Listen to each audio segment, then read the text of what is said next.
undergrad at Columbia University, and she did graduate school at the University of Washington, and then did a postdoc at NYU, and was a Clay Fellow at Harvard before studying at Haverford 6 years ago.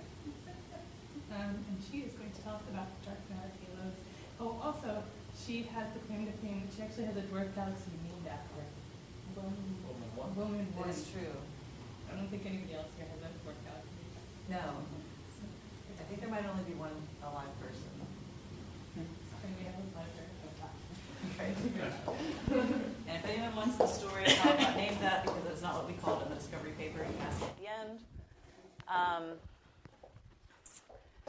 Okay, thank you very much for coming here to listen to the talk. I'm really excited to be here today. I've never had the pleasure of visiting this department here, CETA, or the University of Toronto's astronomy department. And I want to begin with a couple of different visual points of context for what I'll be talking about. And the first point of context is just this image showing the predicted distribution of dark matter around the Milky Way. This image is from the Via Lactea simulation. It was produced by Jörg Diemond. Collaborators Piero Madao and Mike Coulin did two different Via Lactea simulations, which are dark matter-only simulations of a Milky Way-massed dark matter halo. And what I've done here is put a cartoon of something that's like the luminous disk of the Milky Way galaxy and kind of scaled it down to give you a sense of the fact that a lot of what's going on from a dark matter's perspective is actually happening in a volume that far exceeds what we're used to thinking of when we think of a galaxy, right? This extended dark matter halo is where a lot of the dark matter action is happening. And each one of these bright points that our eyeball can pick out is a self-bound dark matter halo. And at the present day, we know about 25 of those to be lit up by a dwarf galaxy on the inside. Before the turn of the century, we knew of 11 of them to be lit up by one of the Milky Way's dwarf galaxies. And since the turn of the 21st century, approximately 15 new objects have been discovered inside of these dark matter halos. And, you know, in the late 1990s, this phrase, the missing satellite problem, was coined to describe the fact that there were, at the time it was hundreds. Resolutions got better in simulations, so now it's tens of thousands. This missing satellites problem, a phrase was used to refer to the discrepancy between the predicted number of dark matter halos and the number of them we observed to be lit up as dwarf galaxies. But really, today, I think most people do, everyone should, embrace this discrepancy as a way for us to learn about galaxy formation at the very lowest mass end, and a way for us to potentially learn something about the density of dark matter halos, the spatial distribution of dark matter halos, at least those that are able to cool galaxies inside of them. So my MO today is to first talk about some things that we do and don't know observationally about the relationships between ultra-faint dwarf galaxies and dark matter. Right? We're sort of past just the thrill of discovering these extreme objects, but what are the things that we've been able to conclude cosmologically on a broad scale about the way that they inhabit dark matter halos, if anything, so far. And then I'll talk in detail about how imminent and future observational surveys, such as the Dark Energy Survey and the Large Synoptic Sky Telescope, these wide-field ground-based surveys that take place at optical wavelengths, how we hopefully will be able to use those to tackle open cosmological questions that we've been left with after this era of discovery. And then also highlight some interesting technical problems that we're looking at in this field if we actually want to have a fairly complete census of the most extreme galaxies in the universe. So the second visual context I'll place this talk within is something that I never get tired of doing. So if there's a couple people in this room that have seen me give a talk anytime in the last 3 or 4 years, you'll have seen something like this, but I think it's very important to remember, when we say dwarf galaxy, we can mean a really broad range of things. So some people might call the Large Magellanic Cloud or the Small Magellanic Cloud a dwarf galaxy. It's about 1/10 the Milky Way's luminosity. Right, here's the Large Magellanic Cloud. It's orbiting around the Milky Way. There's star formation going on. We see it's got this irregular shape. We can see that it's blue light. There's star formation happening in the LMC. And we step all the way down to Leo 1, one of the Milky Way's dwarf spheroidal galaxies we've known about for quite some time, since I think Leo 1 was discovered maybe in the 1930s. And it's about 1/3000 the Milky Way's luminosity. Right? You bring a galaxy really close by, instead of seeing fuzzy smudges of light, we can see the granularity of the galaxy. We see it's resolved into individual stars, the relative apparent brightnesses, and the relative colors that we can quantify of each of these individual stars. And we can take a spectrum of each of these individual stars to measure how fast the star is moving towards and away from us, and to measure its chemical abundances. We step down a little bit further, 1/15,000 the Milky Way's luminosity. We have the Leo 1 dwarf. Leo 1, Leo 2 have these names because they're in the direction of the Leo constellation. Leo 1 was found before Leo 2. That's why it's Leo 1. And most of the sources we're seeing in this Sloan Digital Sky Survey image are stars between us and Leo 2, including this, happens to be smack in the center of the galaxy. That's some star that happens to be between us and Leo 2. But we very clearly see this dwarf galaxy's presence. And then Draco here is the bottom of the barrel, right? At the turn of the 21st century, this was the least luminous galaxy known in the universe. It's always been the case that the least luminous galaxies known have been those orbiting the Milky Way because, right, they don't have that many stars, so they're hard to see. But we can see Draco in this image pretty easily. If you can't already, I encourage you just to sort of imagine, what's the approximate number density of sources around the outskirts compared to the approximate number density of stars near the center of this image. And that visual overdensity of stars is showing you where Draco was. And this object was found in visual searches of photographic plates in the 1950s. And so it's easy for, me as a dumb young graduate student to poo-poo, just photographic plates, visual searches. People did an amazing job studying low surface brightness stellar structure around the Milky Way and in the local group all through the 20th century just by looking at these photographic plates. Now, the jump between this 1/50,000th Milky Way's luminosity and the first of the ultra-faint dwarfs discovered in the Sloan Digital Sky Survey was significant. The first galaxy we found was 1/1,000,000th of the Milky Way's luminosity. Right? The data were out for probably about a year before this came out because, you think, I'm going to find something a little bit fainter, maybe than what's been found before, maybe a little farther. It's 1/1,000,000th of Milky Way's luminosity, and you can't see it in the image of the sky. Tuan Do showed me a really nice HST image earlier this afternoon of Leo T, another one of these ultrafaints, and you can actually see it, but you can almost never. You can't see these things, even when you know exactly where to look, even when it's more than, right, these are 54-second exposures on a 2.5-meter telescope that are composing the Sloan Digital Sky Survey data set that revolutionized the field. How did 54-second exposures on a 2.5-meter telescope revolutionize the field so much that we went down right away to something 1/1,000,000th the Milky Way's luminosity? The galaxy's kind of here. Maybe a handful of the stars in that image belong to the galaxy. Oh, yeah. So that looks so much nicer. We can really see a bunch of point sources now. So the vast majority of these point sources belong to the Milky Way and lie between us and this object, which is 100 kiloparsecs away. But some fraction of these stars, maybe, honest to goodness, what your eye can pick out, maybe only 10 of all of the huge number of point sources you can see. Maybe only 10 of them have been spectroscopically shown to belong to Ursa Major 1. A deeper image would certainly have more than that in it. Oh, good. So you see, so these are saturated images. Their potential wells runneth over, and so that's why we see these halos around them, and you see these sort of spiky appearances. These are sort of, I guess, funny things about the way the multiple images and the multiple filters were co-added. Yeah, great. Yeah, thanks for turning the lights out. That's awesome. Okay, good. And I think that's all I wanted to wax poetic about for Ursa Major 1. Okay, so clearly we're not studying these by looking at the pictures, right? We are studying these objects by looking at their color magnitude diagrams and by taking spectra of individual stars, again, to see that they're moving together and that they're orbiting around a common center of mass, and to measure what the spectroscopic iron abundances are in their stars. So here's a nice color magnitude diagram that Okamoto did as part of her dissertation work using the Subaru telescope in Hawaii, showing this very object. This is of the Ursa Major 1 dwarf that we just couldn't see. And so, right, the SDSS limit maybe was about here. And so we detected it as just an overdensity of a few RGB stars and some horizontal branch stars. But when you take a deeper picture and you look at the colors and brightnesses, okay, good. This is how we confirm its presence. You go all the way down the red giant branch, and you see a main sequence turn off.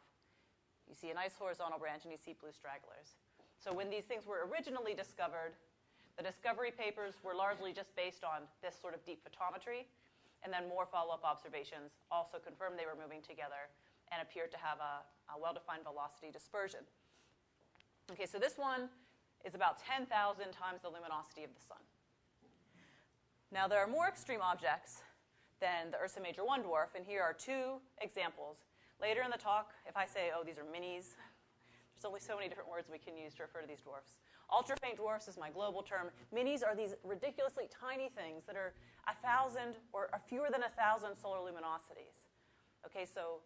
How do you distinguish that from just a piece of the halo? Great. So I'll answer that a little bit now, and then again in a slide. So they're extraordinarily low luminosity. So there are a couple ways I can rephrase that question. One is, well, what is a galaxy? Why are we calling these galaxies? And how can I be sure that they're just not sort of strangers passing in the night? Is that not just something in the halo? And so a dynamical reason these stars can't just be strangers passing through the night, right? The ages of these stars are older than 10 billion years old, as measured by comparing the locations of stars on the color magnitude diagram with expectations from stellar population synthesis models. But then we also measure the relative velocities, and the dispersion time, the amount of time it would take the stars to scatter away from each other, would be very small, I think just tens or maybe 100 million years. And so they can't just be chance passings to each other. And then you can put upper limits on the depth of the system along the line of sight by looking at how narrow the color magnitude diagram is in apparent magnitude. And it works a bit less well for these objects because they don't have a horizontal branch. But if you have any horizontal branch stars, and you can see how close in apparent magnitude the horizontal branch stars are, you can really limit how deep the objects can be. Well, I'm sorry, so Yes? you're looking at the patch of the sky, and in principle, you'd be seeing stars in the halo all along a cylinder, Mm-hmm. you know, that patch. But you have radial velocities basically for these stars.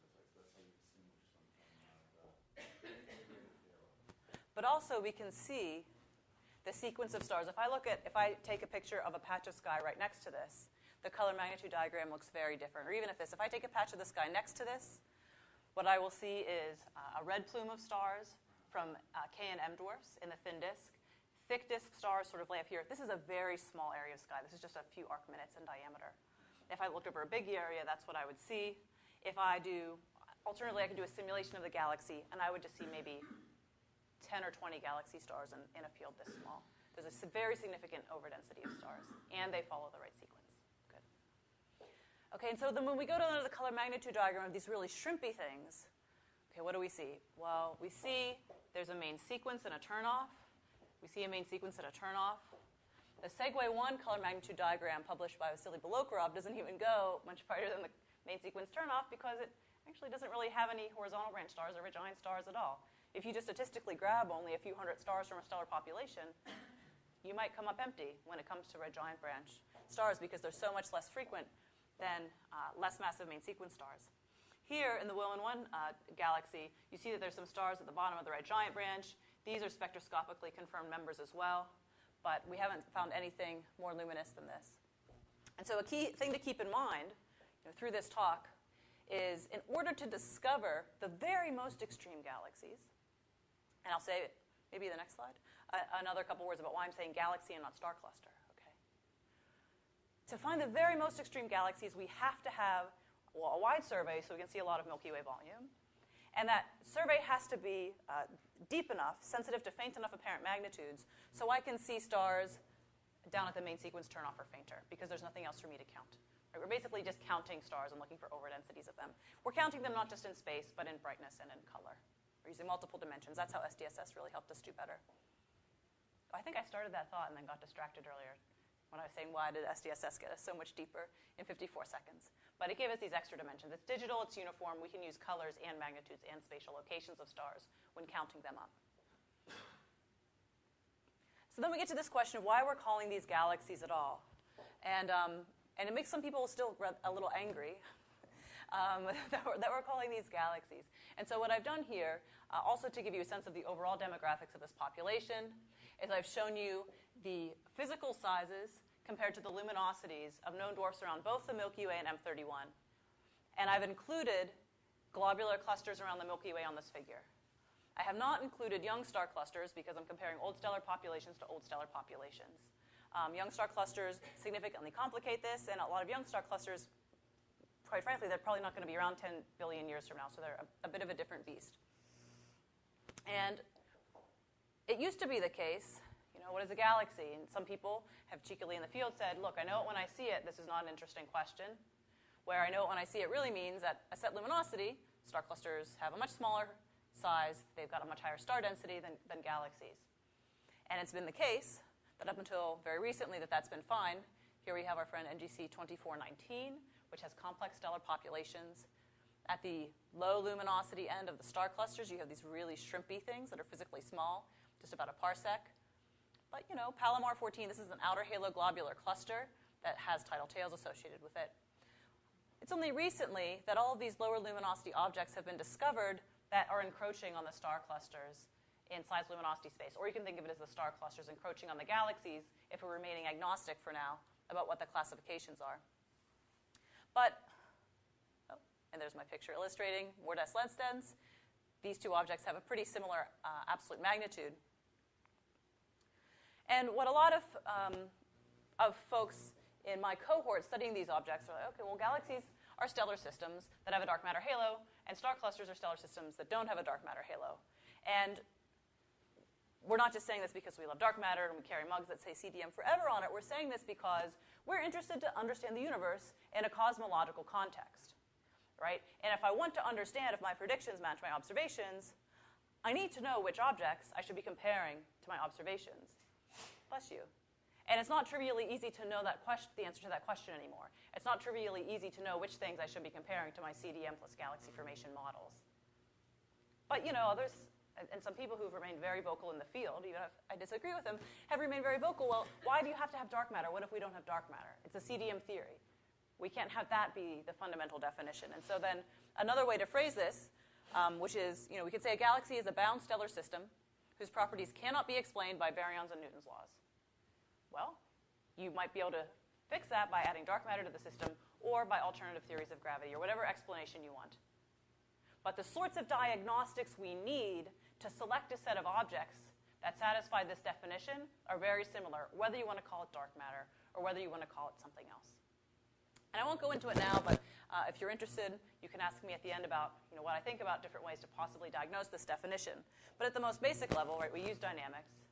We take a spectrum, we measure the line of sight velocities and then kinetic energies of stars. Well, there are a lot of different assumptions you can choose to make, different ways you can choose to model the system, but crudely, we know how much potential energy we need for those stars to be bound, and that tells you something about how much the system weighs. And then you can add up the mass from the stars and gas, and then infer how much dark matter there has to be. And things that satisfy I know when I see it, it's the case that this does a pretty good job. There's a long history behind people trying to figure out whether or not globular clusters could have dark matter associated with them, because, right, if you take a globular cluster and you stick it in the middle of an NFW dark matter halo, you won't see dynamical evidence for dark matter. There are other circumstantial reasons why we don't think that globular clusters have dark matter, which I'll skip over, but again, you can ask at the end. But this is actually going to be a really sticky point for people that are interested in ultra-compact dwarfs that seem to proliferate clusters of galaxies. There's not strong dynamical evidence for dark matter in them, but if you take an ultra-compact dwarf and you stick it in an NFW dark matter halo, you're going to be very baryon-dominated still. So you just mentioned stars plus gas. How Yep. much gas is there in these very low mass systems? There's no gas confirmed to belong to them, actually. Not even in any of the previously known dwarf galaxies. Aside from the Magellanic Clouds, nothing else within 300 kiloparsecs of the Milky Way has uncontroversial association with H1. Cut out the OT, right? The OT has gas. Well, it's at 400 kiloparsecs, yeah. And we think it's first in fall. It's first in fall, Yeah, exactly. great. So the reason they don't have gas is they notice that it's fast in the atmosphere. Yeah. No, Christine Speckens, recently, she's been observing in H1 the relatively nearby dwarfs recently, actually motivated by a desire to look for synchrotron emission as a complementary indirect probe of the presence of dark matter annihilation in the centers of these things. And there's been a paper out about it recently. But right, we could also learn about the H1 content. So she sent me these channel maps, and I swear I will never again write a paper with Willman 1 in it, but it was of the Willman 1 galaxy, and there's this really tentative hint that it might have some H1 associated with it, which of course is do we ignore this? It was really just at the right velocity, but Willman 1 itself, unfortunately, is very tangled up. Its line of sight velocity is similar to that of foreground stars, which is one of the things that makes it very hard to study, and so I think it's probably not associated with the object at all.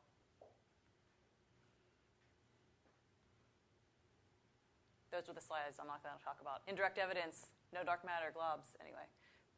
Also controversial. But not controversial here is just showing, again, some of the demographics. I didn't go into the detail on the what is a galaxy slide, but here to emphasize the large range in luminosities of dwarf galaxies around the Milky Way, right? This is not counting Sagittarius, and this is not counting the Magellanic Clouds.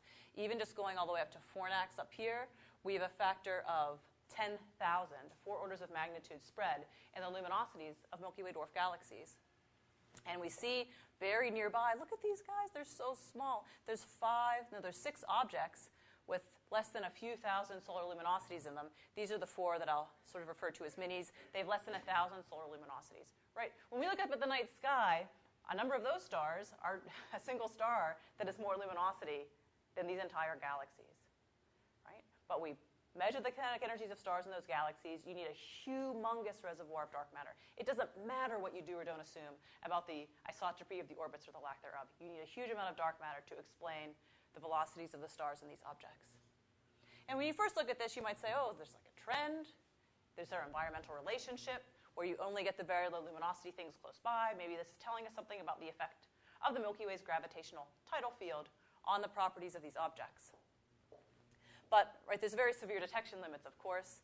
In the Sloan Digital Sky Survey, which was the workhorse for the discoveries of these 15 companions, main sequence turn-off stars are only really visible until about 40 or 50 kiloparsecs from the Milky Way. So we couldn't have found any of these at any of these distances. And even once you get to the relatively more luminous objects, we can't find them all the way out to the edge of the Milky Way quite yet with SDSS depth data. So the small ones are all the ones below -6. So actually, this is a question I love. Right here, Canvan 1. This object up here was only discovered in the Sloan Digital Sky Survey. So one thing that drives me bananas is neither observers nor theorists either like it or believe it when I say, we actually don't know fully what the demographics of our classical dwarf galaxies yet. And they say, oh, that's crazy. Somebody else said that, I was like, but we didn't find this until the era of SDSS, right? But when we talk about ultrafaints, we generally meet below about -7. And your LEOT is about here. Okay, so these are the least luminous systems galaxies known. They're also the lowest surface brightness galaxies known. So these are things that we know. And again, we have our size luminosity relation. And here I have dashed lines of constant central surface brightness, assuming that the galaxy follows an exponential profile. Then I can combine half-light radius and luminosity, get a central surface brightness. This dashed line here is 29 mags per square arc second in the V band, if that means anything to you. Where Ursa Major 1, that first discovery I showed you, just happens to be estimated to be the lowest surface brightness object. You can see that there's very large measurement uncertainties on these things. You can see that even with all of the awesome new discoveries around Andromeda, with that very impressive work that's been done by Alan McConaughey and many collaborators, we just can't see things less luminous than that around the Milky Way, or around M31 yet, understandably. And again, we see that there seems to be a relationship between size and luminosity, but there's this huge region of parameter space that hasn't yet been observed. And this dashed line probably should be even a little bit closer to that galaxy locus. Both Sergei Kopasov and Shane Walsh showed that these galaxy discoveries really go up to the wall of detectability in SDSS. Kind of opening the question, is it just a coincidence that the lowest surface brightness galaxies happen to be right at the limit of what we can see in SDSS? Or could there be another ocean over here that we're not sensitive to because the noise to signal has gotten too high? You've spread your stars too thin to count them as significant overdensity. Okay, so lowest surface brightness systems known, but we don't fully know the demographics. The last observational bias I'll mention is in terms of the spatial distribution of Milky Way dwarfs. And Marcel Pawlowski, who works with Paavo Krupa, has done some nice work considering the possible spatial anisotropy of the dwarfs around the Milky Way. Other folks have looked carefully at the possible spatial anisotropy of dwarfs around M31. And this is another really interesting way that we can compare observations with predictions. It's not just your luminosity function. You don't just want the densities of the dark matter halos. Is the spatial isotropy or lack thereof also consistent with basic CDM predictions? And so an argument of this particular group has been, well, you see these planes of dwarf galaxies, and that makes them uncomfortable, that it might not be consistent with CDM. And you see, this is just a figure from their paper, showing where both the classical and the SDSS discovered dwarfs are, where this gray region shows within 10 degrees of the Milky Way's disk. We all agree that within 10 degrees of the Milky Way's disk, it's a mess. It's very hard to see. There's so much foreground obscuration that it's very hard to see galaxies at such low latitudes. And actually, if you look at some work by Mike Irwin and Jan Kleina for his dissertation, their estimates are more like there's little known within 20 degrees of the disks. Even within 20 degrees of the Milky Way's disk, your star counts are going up quite significantly. And in your visual searches of your photographic plates, it's just necessarily the case that you're much less sensitive to dwarf galaxies close to the plane. We didn't find Canven 1, and that's at very high galactic latitude until SDSS. We really could be missing things down to absolute V-band magnitudes of -10 within this volume of space. And then I've shown over here in dashed lines the fact that SDSS doesn't look within about 30 degrees of the Milky Way's disk. And there is, in the most recent data releases for imaging, there has been some segue imaging that goes closer than that to the disk, but the past techniques to find dwarfs aren't as sensitive as you look less than 30 degrees away from the disk. So in the lambda CDM model, you would expect to see an isotropic distribution of dwarfs. I assert very strongly no, but other groups assert yes without actually using simulations to prove it, is my biased answer to your question. And I'll show a little bit about, I'll get into that a little bit quantitatively at the end. But, structure forms hierarchically. Things come in along filaments. Sometimes you have groups merging. You might have, maybe the LMC came in with dwarf galaxies around itself, which might not necessarily be phase mix-in. So even with a cartoon model, I don't necessarily expect isotropy. Is this polar structure consistent with like a filamentary accretion? No one has done that in a way that everyone can agree is appropriate. The question is very much still open and I think needs to be answered. Okay, so I think that there's actually quite robust hints that the distribution of Milky Way dwarf galaxies absolutely is anisotropic on a significant level. I think there's robust hints that some of the things may be on similarly orbiting planes, but we don't really have a clear picture yet. I think it's a little bit dicey. We have to be very careful when interpreting spatial distributions of post-SDSS dwarfs when we have a very limited perspective on the sky so far, and before there have been very careful comparisons made with LCDM simulations. And this is the point again. We really do not know the Lambert or luminosity function of Milky Way dwarfs brighter than -10. We could be lucky. We might not find any more in future surveys, but don't rule out any cosmologies based on what we think we know about those brighter dwarfs. Okay, and the last thing that I'll say that we know about the Milky Way dwarfs is that a lot of them have these tentative hints that they might be associated with stellar debris extended along them. And I'll just give two examples from the outer halo, because again, naively, you might expect that the dwarf galaxies farthest from the Milky Way at this snapshot in time, sure, they might be on very radial orbits, but just statistically, the ones that are maybe 150 or 200 kiloparsecs away should be less likely to display any sorts of tidal tails. And this is circumstantial, but Dave Sand, we showed here in the spatial figure where each line is an isodensity contour of stars with colors and brightnesses consistent with belonging to Leo 5 at a distance of 190 kiloparsecs. Yeah, maybe this is just coincidental debris, but you see that there are, and I forget now, I think this is 3, 4, 5 sigma contours along. And if you do the sort of same thing and you randomize the positions and you draw the same number out and you simulate something like this, you almost never get even a single blip of this high statistical significance. And here's another one at 150 kiloparsecs. This is the gradient of the galactic potential, is what the arrow is showing. And again, you see a sort of hint of quite a number of statistically significant blips of point sources passing through the center of the object in a linear fashion. You can't, sorry, go ahead. Oh, thank you. And so these blue diamonds are stars that appear to be blue horizontal branch stars based on where they are in the CMD. And, there's a little bit all over the place here. And so what we're hoping to do is get, we applied for HST time, which was very firmly rejected, to look at a couple of these highest significance blips to get very good morphological separation to make sure these aren't overdensities of unresolved stars, for example. So we're thinking about different ways to try to confirm the hypothesis that these may be point sources that were previously associated with the central body.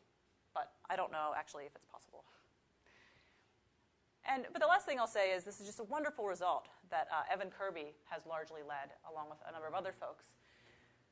I don't get too nervous. I think that tides may have sculpted the ultrafaint population to an extent.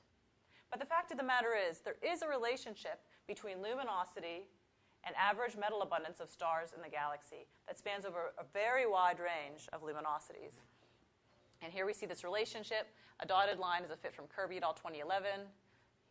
Make a different choice about how you fit your line. I get something that looks like this, which is the solid line, which includes all of the pre-SDSS dwarfs plus our friend Canvan 1, which was found in SDSS, going through here, being reasonably consistent with these 4 relatively brighter ultrafaints, But again, depending on how you fit the line, you either see this sort of leveling off, or more things are consistent. And mind you, there's only maybe 3 stars. There's a very small number of stars giving these average FE over H's. And the FE over H is based on iron lines observed in pretty high signal-to-noise spectra. So this is a hint to me that maybe some of these really tiny mini objects have been stripped by a factor of a few.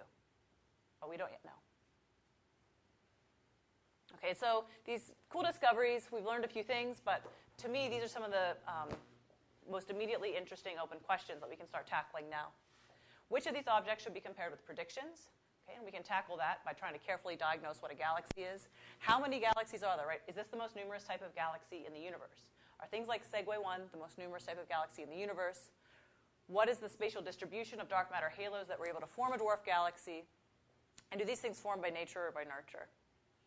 And to answer these questions, one approach is to do more and more detailed observations of the objects we know about. But at the end of the day, to answer most of these, we just need to have a more complete and less observationally biased census of dwarfs. And there's a number of surveys coming online in the next decade that may actually provide the census that's needed to tackle these questions. Okay, here's sort of a laundry list of them from SDSS Data Release 8, which is about a third of the sky in imaging, which is the largest thing available now. You don't worry about memorizing these. Seoul Digital Sky Survey Stripe 82, which is a small, deeper patch of SDSS because there were many different visits back to look for RLI stars and supernovae and other time variable phenomenon.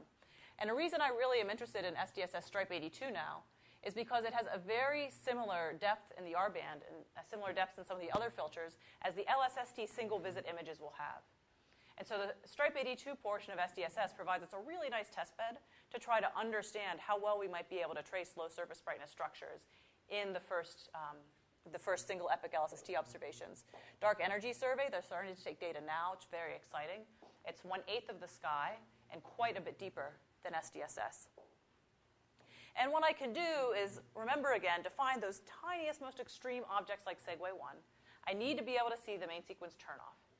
And so I can go to each of those surveys and see how deep they're going to be and say, okay, well, to what distance will those surveys be able to see old metal poor main sequence turnoff stars? And then combine that distance with the area of the survey to estimate what volume fraction of the Milky Way that survey will be able to mine for such low surface brightness structure. And I assumed a Milky Way halo ultimate distance of 300 kiloparsecs. Okay. And we see Data Release 8 here, right? SDSS completely revolutionized our knowledge of the Milky Way. It's about 0.1% of the Milky Way's virial volume in main sequence turnoff stars, so in this, which is pretty darn bananas. LSST is going to get us a lot deeper. We'll get to, 0.2% or 0.1%, or sorry, 1 or 2%. Dark energy survey, maybe a few percent of the Milky Way. It won't be until LSST that, in theory, we'll be able to map the lowest surface brightness structures over a very significant fraction of the Milky Way's virial volume. Of course, the amount of stellar structure you expect significantly decreases as you go out, but you can't assume what's there until you've measured its lack of existence or existence. So what we're going to do right now is we're going to proceed maximally optimistically. This is the most volume that we can map with these surveys. If I assume that if I can see main sequence turnoff stars, I can pick them out and I can map them. Okay, this is the best we could do.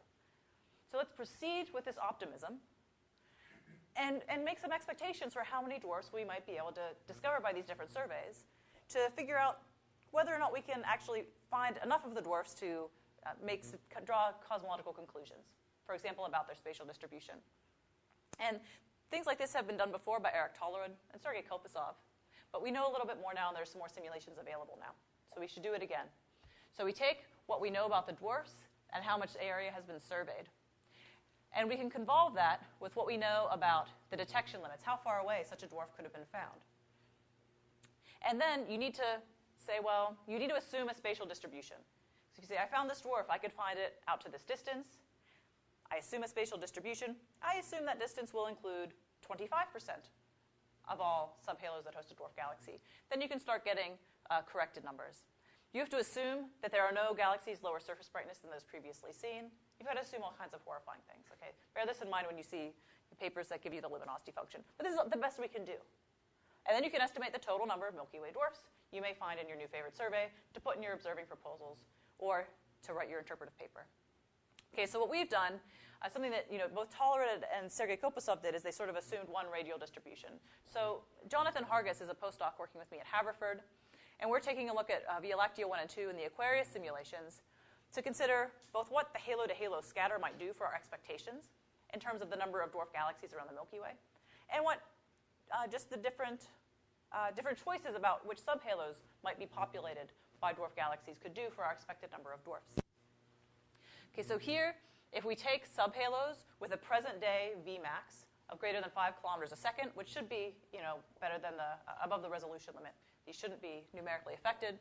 We see this sort of differential radial distribution that's been normalized. We compare to NFW, INASTO, and isothermal, just to sort of give you a sense. And you see that everybody's pretty clustered here. VO1 and VO2 sort of span the Aquarius sims. Okay, fine.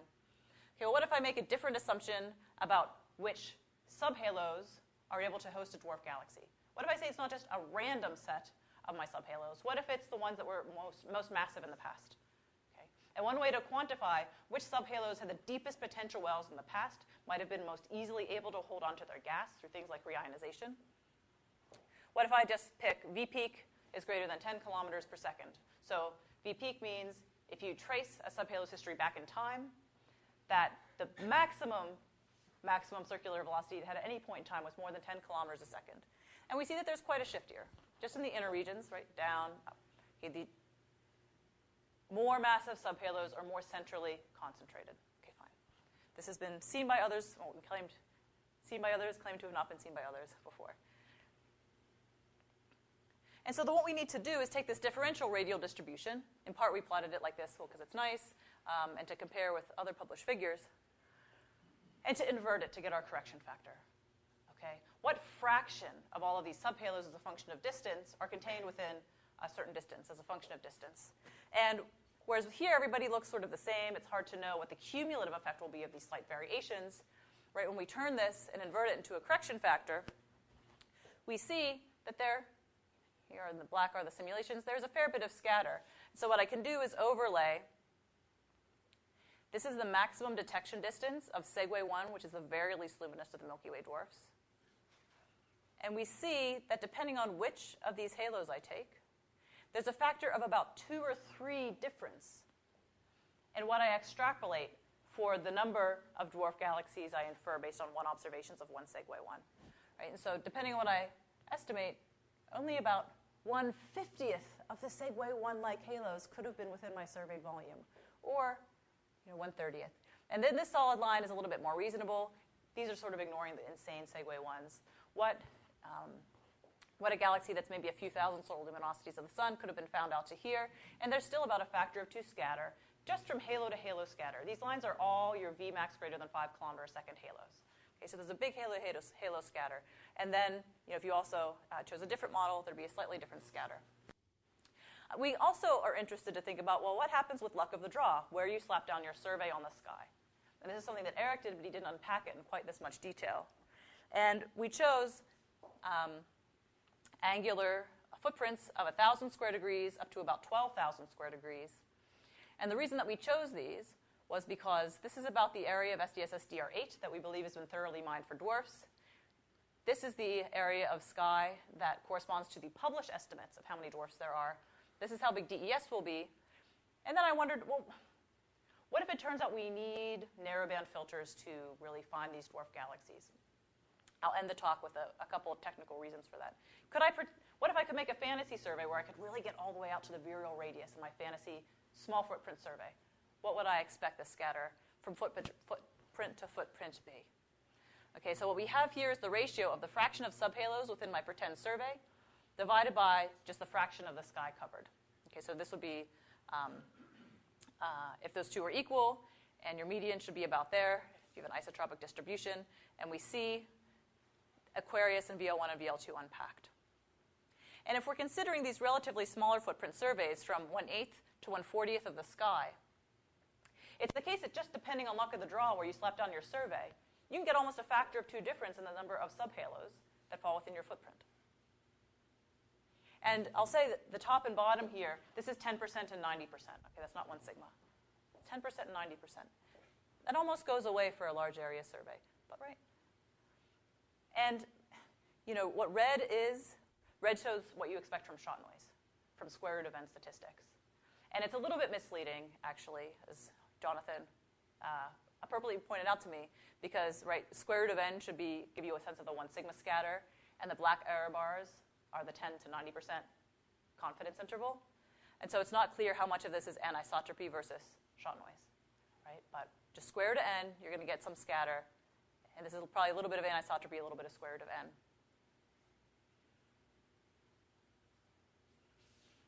Another interesting question is, so all these simulations are just an isolated Milky Way, not all of them. VL2 has a partner.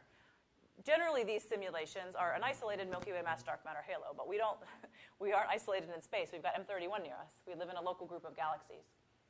Shay Garrison Kimmel, a grad student working with James Bullock, has just put on the archive a paper announcing his suite of Elvis simulations, a set of, I think it's 12, zoom-in Cosmos simulations, dark matter only, with M31 Milky Way pair. And so this is where Annika and I have started talking, Tuan. They are going to make all of these data public to everyone as soon as the paper is accepted, and we have it now to actually take a look at this, whether having the presence of M31 increases the degree to which you expect scatter, depending on where you happen to slap your survey down. Okay, so this is a lot to digest, and we're still trying to figure out exactly the most succinct way to draw conclusions from this. But for now, let's just look at what the numbers are and what kind of scatter we expect, right? Okay, so if we include all the ultra-faint dwarfs, and I compare two hypotheses, dwarf galaxies randomly populate subhalos that aren't affected by resolution, or dwarf galaxies populate the relatively most massive subhalos in the past. The different prediction I get for the total number of ultra-faint dwarfs goes from 200 to 480, average over the Aquarius simulations. And the simulation-to-simulation scatter gets us from 165 to 580 dwarfs. That's a monstrously huge scatter, okay? What if I exclude those four cruddy things with less than 1,000 solar luminosities?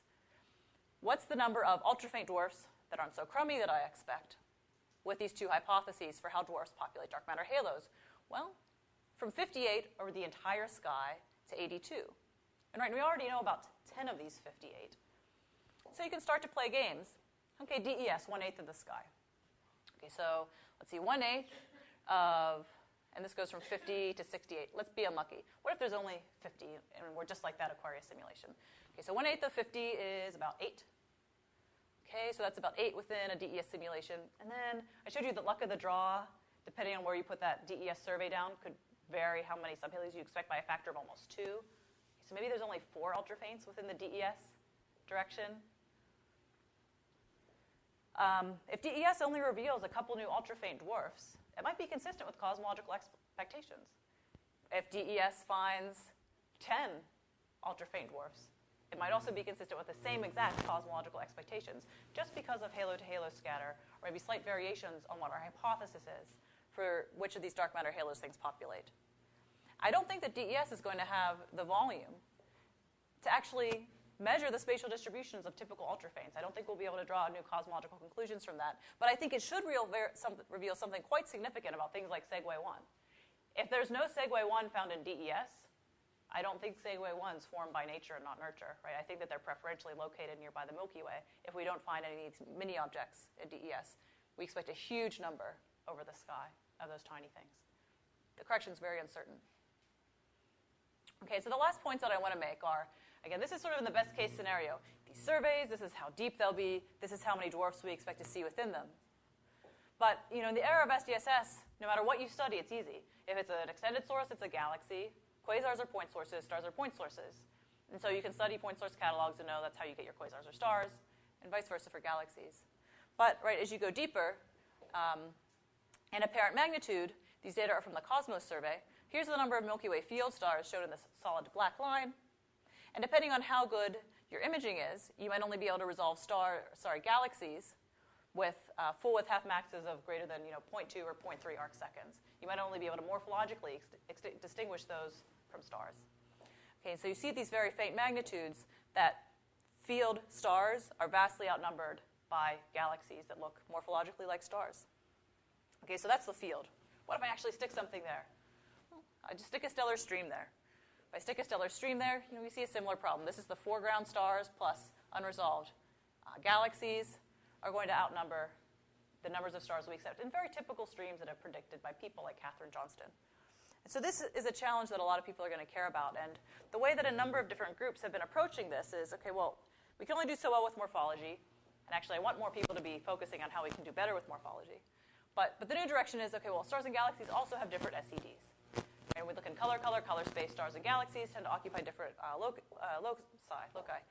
And people have taken advantage of this in the past by using color cuts to try to mitigate the contamination of galaxies in really faint point source catalogs. And I'll show you a much less image here. Ross Fadley made that, which is why it looks so nice. I made this, which is why it looks like an old person with no Python skills made it. But here I've put stars and galaxies on top of each other so we can more clearly see the way they occupy different regions of color space. And so one thing that folks are used to using is a U minus G compared to G minus R to cut stars away from galaxies, and some actually going back a couple decades in studies of low surface brightness stellar structure. And a great benefit of using a box where you just lay it down. If you're in the box, you're in. If you're out of the box, you're out. It's really well defined.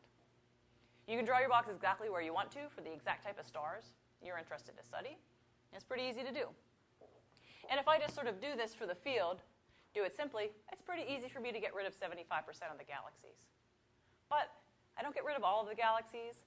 I ignore the fact that we know where things are in the box, how far they are outside of the box, and we're not actually using the information best we can. And so people have been moving away from color cuts and doing things like SED fitting, calculating maximum likelihood, what's the best chi-square to star or galaxy SED template.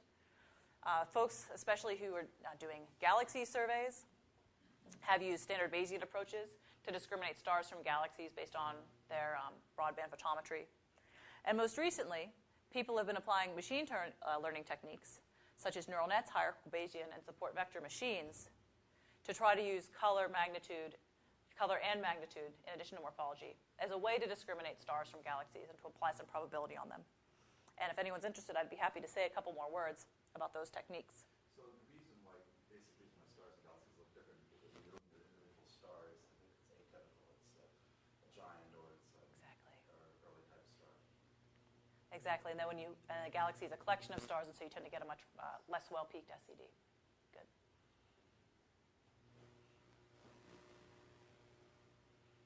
My post, Jonathan, doesn't like this figure very much. He's like, that's not what I'm used to seeing. That's not a CMD or something. And so here's just quickly, and again, I'd be happy to talk more about some of the results that we found so far. Here's just the results of a hierarchical Bayesian algorithm that Fadley developed and applied to the Cosmos catalog, which has ACS morphologies, which has allowed us to get a really nice truth table between port sources and extended sources, along with their the SED information across many filters. And what we see here, so this odds ratio here is the ratio of the probability that something is a star given its observed fluxes, divided by the probability that something is a galaxy given its observed fluxes. And you take the log of that, right? If that ratio is 1, that's 0. So people who use an approach like this, if you want to just do a yes-no classification, you also take, well, log odds of 0. Greater than that, it's a star. Less than that, it's a galaxy. Here, shaded in green, shows the distribution of log odds ratios for sources known to be stars. And in blue shows the distribution of sources known to be galaxies. And the dotted and solid lines show what happens as we sort of turn this knob. We can use this approach to tune the purity and completeness of our sample to what we need it to be for whatever our application is.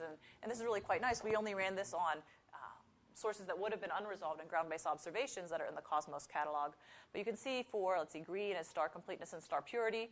We can get up to star purities of approaching 80% with completenesses of about 50%, which is pretty darn good at these sort of faint magnitudes that we looked at in the Cosmos catalog, just down to about 25th magnitude, I think this was.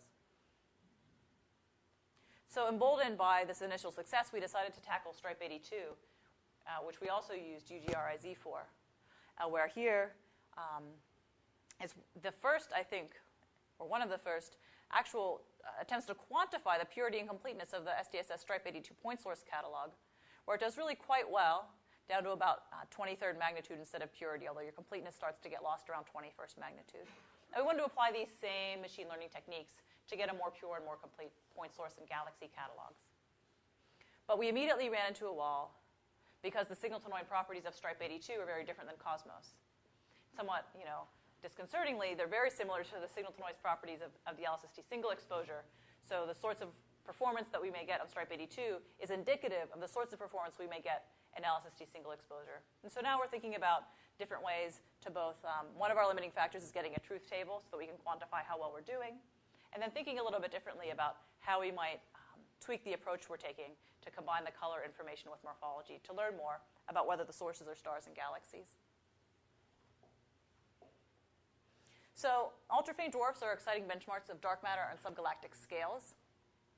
Although we don't know whether galaxies can actually form with only 1,000 solar luminosities. That will only be answered by us finding galaxies in different environments with that low luminosity. And I think that cosmological conclusions might not be possible for surveys covering less than a quarter of the sky, but I think that DES certainly has the potential to reveal something fundamental about where that bottom of the galaxy hierarchy is, depending on how many of those super mini dwarfs it discovers. Unfortunately, unresolved galaxies will be challenging our ability to obtain a complete census of the Milky Way's dwarf galaxy companions, but people are taking a few different approaches to figure out how we can mitigate these challenges in the decade to come. Thank you.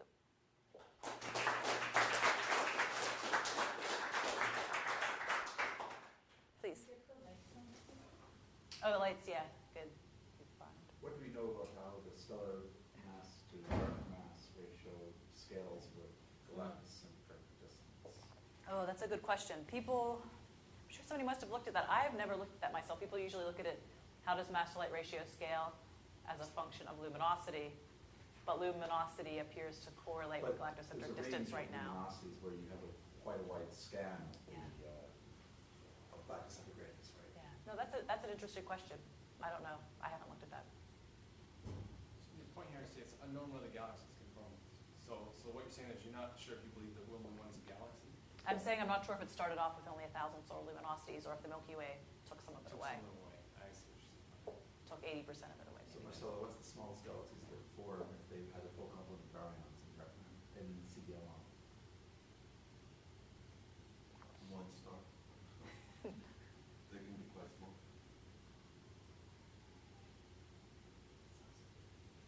It's a galaxy. I had a question. Oh, sorry. I had a question about the 5 to 10, the 5 kilometers a second and 10 kilometers a second. So did you pick the 5 and 10 by just getting the abundances the same, or Oh, good. a rough number? So we just started doing this. So we picked 5 because we looked at the cumulative velocity functions and we're like, we're probably safe around there from resolution. We picked 10 because let's try 10. We're going to do things a lot more carefully once we dive into Elvis, and we'll be focusing on Elvis for the numbers that we end up going with. I know that Shay did much more careful resolution testing against higher resolution things, and so we'll have a different resolution limit. And then we'll do a more careful job picking the higher end based on what ish might match the expected number of galaxies, an abundance type thing. I'm still sort of hung up on this galaxy question. So Yeah. one of your reasons for possibly believing that Wilma 1 had more stars in the past is because its metallicity appeared to be a bit high compared to that trend. Yes. I remember people here maybe were right. There was a talk by maybe it was Friedrich Vandenborg. Somebody was measuring metallicities in stars and finding that there was an artificial plateau at low metallicity. Were they using calcium lines to infer iron I abundances? think that's probably what the argument Yeah. was about. And so you one were of directly the- using iron, you said. Yeah, so let me actually show you another nice little figure. So that Kirby figure I showed you, only iron lines were used to measure those. And then another figure,